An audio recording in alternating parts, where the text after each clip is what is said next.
Madame la députée de Marie-Victorin. Monsieur le Président, ça fait 3 semaines que le ministre de l'Immigration a déposé le projet de loi 9. Ça fait 3 semaines qu'il est sur la sellette sur la question des 18 000 dossiers annulés. Et ça fait 3 semaines que je lui propose une voie de passage. Puisque je suis une éternelle optimiste et que j'ai bon espoir que le ministre puisse la considérer, je vais la répéter. Son ministère pourrait traiter en priorité les dossiers des gens qui sont déjà au Québec, qui parlent déjà français et qui occupent déjà un emploi, puis transférer les autres dans le programme ARIMA en demandant le consentement des demandeurs pour l'utilisation des données personnelles. C'est la solution logique. On l'a vu hier aux consultations, tant l'Association des avocats en droit de l'immigration que la Fédération des chambres de commerce et Québec international s'y rallient. Pour ne nommer que ceux-là, le ministre est-il prêt à se rendre au compromis que je lui propose? Monsieur le ministre de l'Immigration. Monsieur le Président, je remercie la députée de Marie-Victorin pour sa question. Dès le départ, j'ai indiqué que nous souhaitions inviter en priorité les gens qui se retrouvaient sur le territoire québécois et qui étaient en emploi. Pour ce faire, on doit cependant adopter le projet de loi 9. Alors, je l'invite à collaborer avec nous lors de l'adoption du projet de loi. Présentement, on est en audition particulière, on entend les différents groupes. Par la suite, il va y avoir le principe et on se retrouvera en étude détaillée fort probablement au mois de mars si on a la collaboration de tous.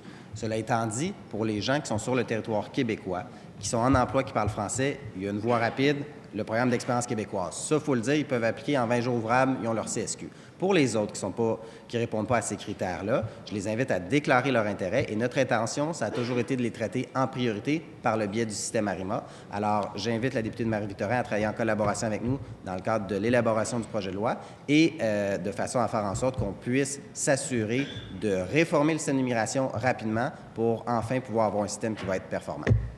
Première complémentaire, Madame la députée de Marie-Victorin. Monsieur le Président, la collaboration, ça va dans les deux sens. Et le premier ministre l'a bien dit, c'est déjà assez difficile de recruter des gens qui parlent français et qui sont en mesure d'occuper un emploi à la hauteur de leurs compétences. Là, on a des gens qui sont déjà ici, qui parlent déjà français et qui occupent déjà un emploi, et on leur demande de recommencer leur démarche d'immigration à zéro. C'est totalement illogique. Pourquoi le ministre s'entête-t-il à leur compliquer la vie alors qu'il pourrait facilement accepter mon compromis? Monsieur le ministre de l'Immigration. Alors, Monsieur le Président, je saisis la question de la députée de Marie-Victorin et pour faire ça clair, pour les gens dont elle parle, qui parlent français, qui sont en emploi 12 mois au cours des 24 derniers mois, ce sont les critères du programme d'expérience québécois. Toutes ces personnes-là, je les invite à déposer leur candidature dans le programme d'expérience québécoise. Il est vrai que certaines personnes qui ont appliqué dans le PRTQ, au moment où elles l'ont fait, elles n'étaient pas admissibles au PEC. Exemple, quelqu'un qui vient avec un permis de vacances-travail qui était ici, qui a appliqué 1 mois après son arrivée, bien, désormais, elle parle français, elle est en emploi depuis 12 mois, elle est admissible. Alors, je l'invite à communiquer le message comme moi pour les inviter à déposer dans le PEC pour avoir son certificat de sélection à l'intérieur de 20 jours. Madame la députée de Marie-Victorin. Monsieur le Président, je répète qu'on pourrait traiter ces dossiers des gens qui parlent déjà français, qui sont déjà au Québec et qui occupent déjà un emploi avec le système actuel rapidement. Deuxièmement, on prend les autres dossiers, on les envoie dans la plateforme ARIMA, on leur envoie un courriel aux demandeurs pour leur demander leur consentement. On n'est pas loin, Monsieur le Président, là, on est à un clic de s'entendre. Est-ce que le ministre peut admettre qu'on a trouvé la voie de compromis? Monsieur le ministre de l'Immigration. Monsieur le Président, comme je l'ai toujours dit, dans un premier temps, pour les candidats francophones, pour ceux qui travaillent, il y a le PEC, c'est la voie rapide, 20 jours ouvrables. Là-dessus, Madame la députée Marie-Victorin, je crois que nous nous entendons.